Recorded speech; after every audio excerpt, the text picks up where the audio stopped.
Welcome to Words of Light for Today, a teaching ministry that shares godly principles while giving spiritual insight and divine revelation from the Word of God for the everydayness life brings. Be richly blessed as we join Linda Adkins.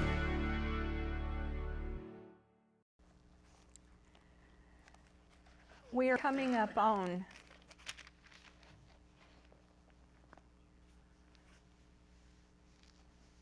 where we are looking into half of the year. And if we're not careful, the year is going to catch us unaware. And I don't want that to happen to us without giving remembrance of what the Lord has said to us. And yesterday I was sitting on my porch and I was asking the Lord for some things, and He said to me, He said to me, you need to give remembrance to things that I've already said to you. And that always shakes me up. It might not shake you up, but it shakes me up. Because my mind goes back to things that He has said to me and said to us as a congregation, and it makes me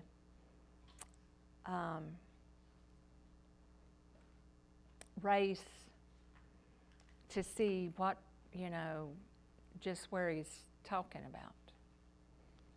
And the first thing that came into my thinking was, make sure that you get rid of all known enemies.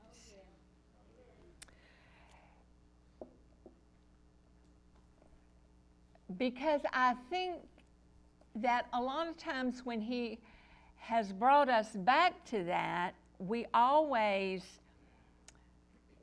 say, yes, yes, yes, praise the Lord, and then we sort of set it on the pew beside us. Either because we don't know what they are, or we don't want to take the time to know what they all are. And if you don't know what they all are, then you need to ask Him what they are. And if you don't ask Him, then I am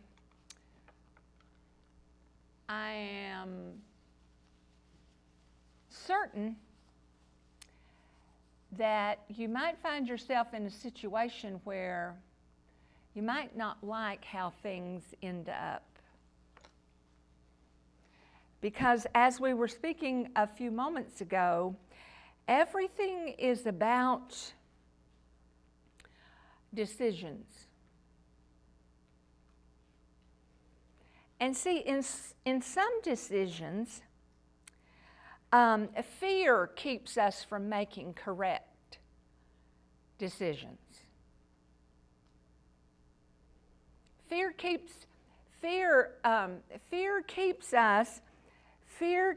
us from making decisions because of fear of failure. We don't want to fail. The majority of us don't make certain decisions because we don't want to fail. If I make a decision to do that, then I might fail at that, and I don't want to fail in front of people. And then our insecurities, pop up. So if I have to do that, then I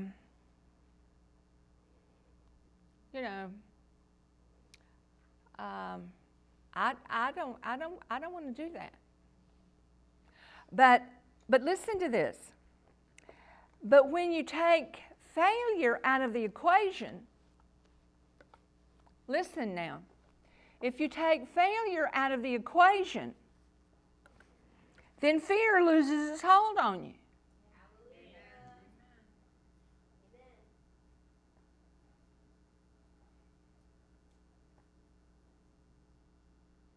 If you don't have to put up with failure any longer, and you don't have to, there's no worry for failure any longer, and there's no such thing, nobody can fail.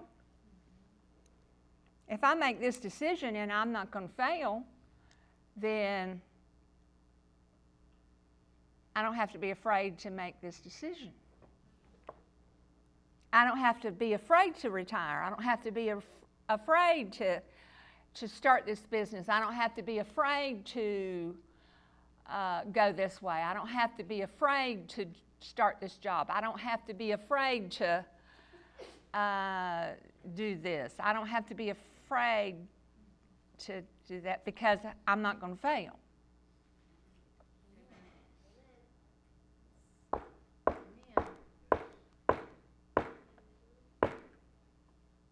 Am I talking to anybody in here?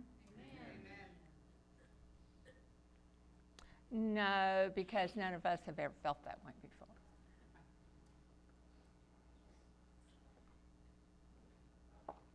Well, you see, all decisions have the failure molecule in them.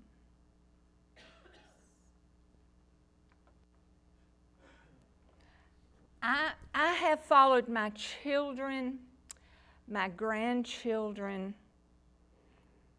and now I'm looking at great-grandchildren.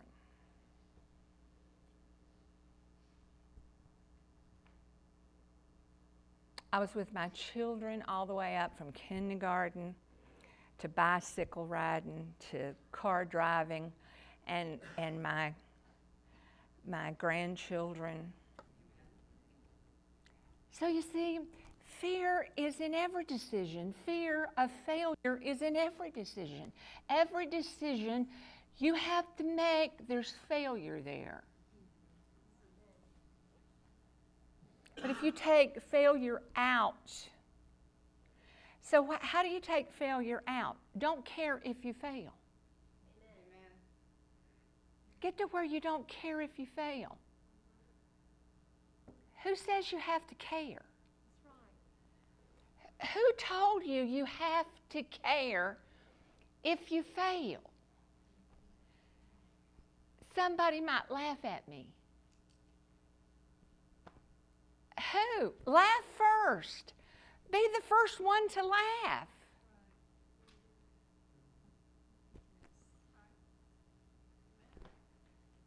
Who told you that?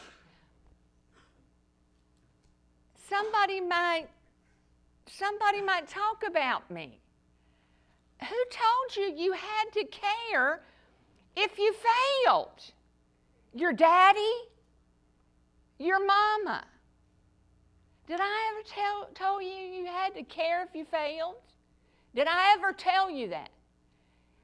Did your daddy ever tell you that?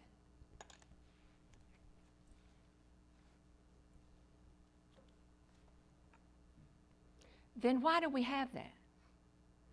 Let me tell you why. Because you have a devil.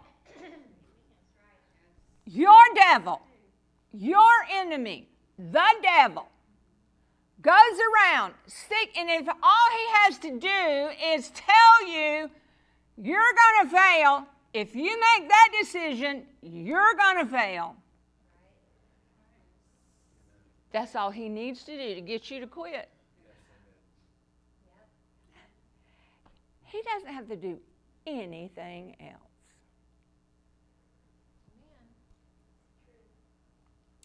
If I didn't tell you that, and he didn't tell you that, then why are you afraid?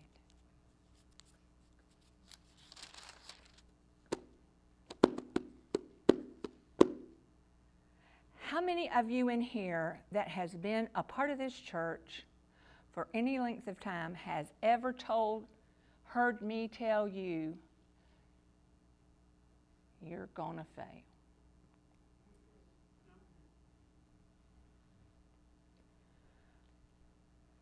Well, I probably have, because you might. But if you do, get up. Who cares? If you miss it the first time, do it again. Who cares if you fail? Who told you it was bad to fail anyway? It's one of two things. You're going to win or lose. If you lose, it teaches you more than winning does.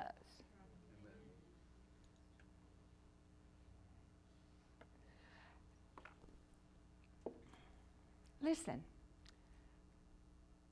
who cares? Who cares? Who cares? If you try to win, you want to win, you're going to win.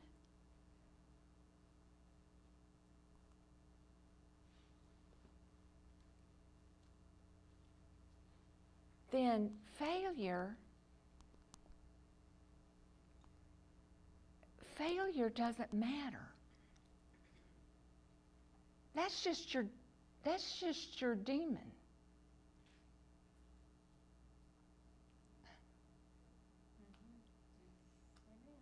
That's just your demon. Get rid of all known enemies. A known enemy is a fear of failure. It's a fear of failure. It's insecurities. It's insecurities. They don't like me. Well, who cares? Everybody's not going to like you. If you keep whining, I don't like you. I don't like whiners. Knock it off. Stop that. I don't, whine. Get up on that couch and stop it. And don't you get down until you can get down without whining. Does that sound like me? Get in that room and stay there till we tell you can come out. Does that sound like me? Mm-hmm. I don't want to hear that. I don't want to hear that. I don't want to hear that. Well, I tell you that if you're 35. How old was you when I told you that? 40s. Oh, okay.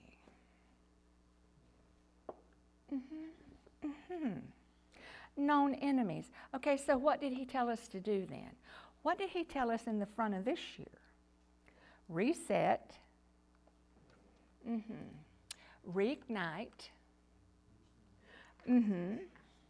Reestablish. Regrow. All right. Reset. Reignite. Regrow. Reestablish. Okay, because if you don't, you're going to react. You see, Jesus never reacted. He never reacted. Jesus never reacted. He never. Everybody say never. Jesus never reacted. There's 3 levels of reaction. This is why Christ wants your life, His life in you. Because He never reacted. You react.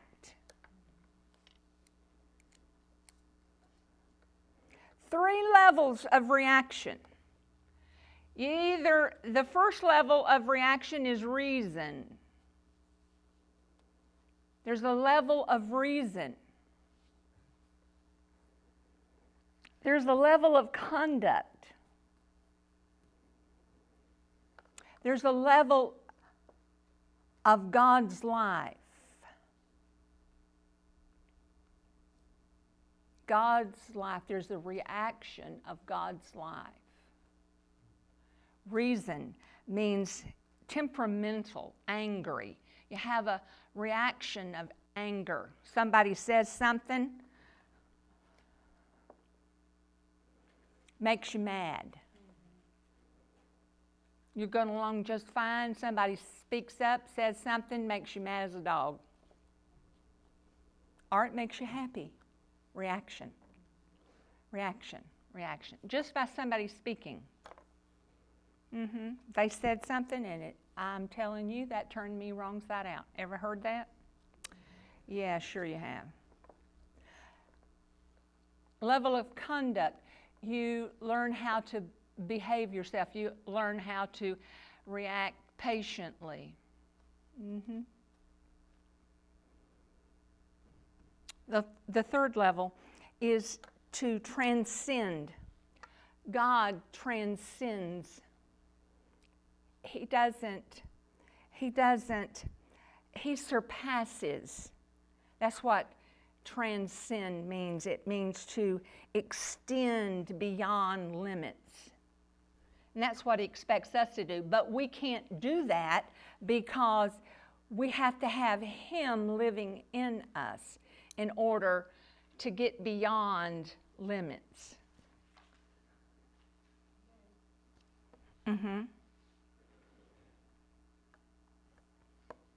You can't exceed usual limits. The usual thing is when somebody says something, you try to defend yourself. Jesus never tried to defend Himself. He never defended Himself. He never did anything like that. When He fed the 5,000, He already knew what He would do.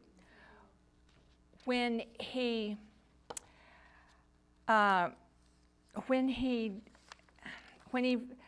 they brought the woman caught in adultery, He never responded. He never reacted. He didn't react to anything. When they tried to rush Him off the brow of the hill, He just walked away from them.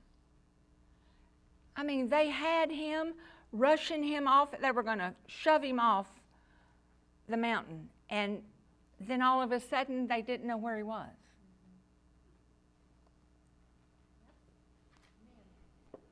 You see, Christians should not have non-Christian reactions. How many non-Christian reactions have you had this week? Let me tell you how many. Too many. That's how many. Well, I didn't say anything. Well, see, with God you don't have to. See, as long as He knows, it don't matter if I know or not. Let me say that again. Christians should not have non-Christian reactions.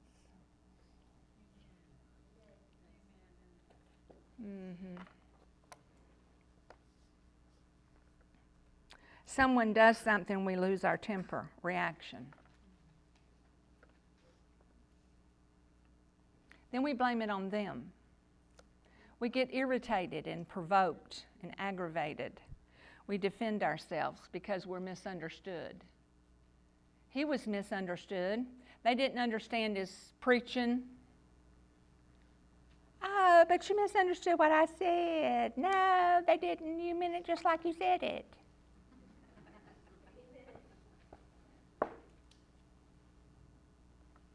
You just got caught in it. See, you didn't think that they were smart enough to catch you. It's surprising how many people aren't as dumb as you think they are. Isn't that something? It's almost amazing, isn't it?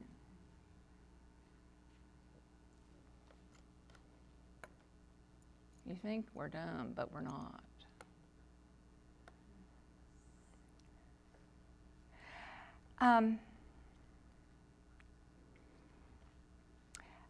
By watching how a person reacts, you can judge what he is.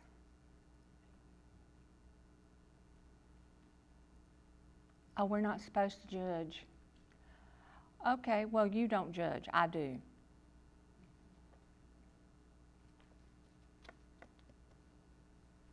I judge all the time. And if you're smart, you judge too. See, you don't know how to read the scriptures if you don't judge. Judge what you're looking at. Judge what you're watching. Judge what you're watching. And then learn how to read the Bible like it's supposed to be read. Judge not lest you be judged. Well, go find out what that means. And then come say it to me. When you find out what that means, then you spout it off to somebody. Listen. He said this. He said, "For our rejoicing is this, the testimony of our conscience, that in simplicity and godly sincerity, not with fleshly wisdom, but by the grace of God, we have had our conversation in the world, and more abundantly to youward." In other words, everything we do, everything I do here, everything I do in this open room, everything I say on television, everything I say on radio is judgeable. It's open. I want you to get it. If He wants us to get rid of every known enemy, I want us to get rid of every known enemy. I want our conscience to be totally clean before Him. If He wants our enemies to be exposed, I want them to be exposed. If He wants us to see what the enemy is trying to do, if He is winning over us just by causing us to be afraid of failing, then expose failure and show us that what is failure? You don't fail till you quit. There's no such thing as failure until you absolutely throw down and refuse to go on. We don't stop. If you're not going to go to work anymore, if you're not going to do anymore, if you're just going to get up in the bed and die, then you can call that a failure. But if you're not, if you're going to keep waking up every morning and getting up and combing your hair and brushing your teeth and getting out there, then you're not quitting. And no failure has occurred. So don't let the devil cheat you out of anything that has anything to do with it. And fear has just cheated you out of half of a day that you could have been working. It has caused you to shake in your shoes. It has caused you to be intimidated. And failure was not your intention to begin with. You don't have to be afraid of failure. You don't have to be insecure. We're not all alike. We're not all called to do the same thing. Do what you like to do. Do what you have purpose. What is in your heart to do? When you do that, you have found your purpose. You have found your calling. And in that, you will not fail. He'll see to it that you won't fail. When I first came here, I didn't know that I would be here almost 40 years. But here I am, 40 years. Yep. Let me tell you something, people. I realized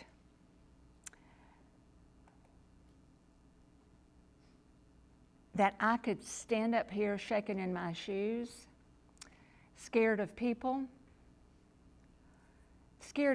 that would try me or press me or push me, or I could not care about that. And I could seek to please God and Him alone. And go on and do what He'd called me to do. Or I could quit.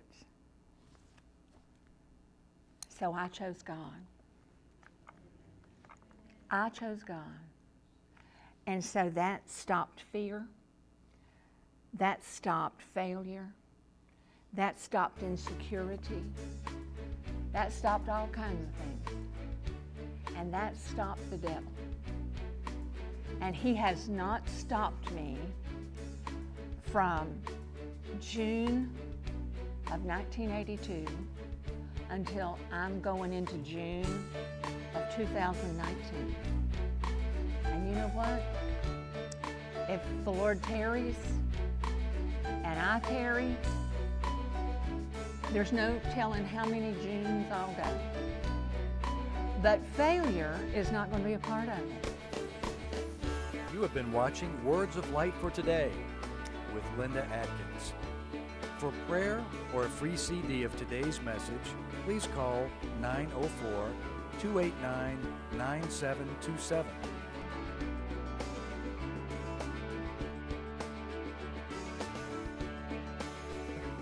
Visit our website at wordsoflight.org, where you may order explosive and anointed teaching messages or other great resources from our bookstore.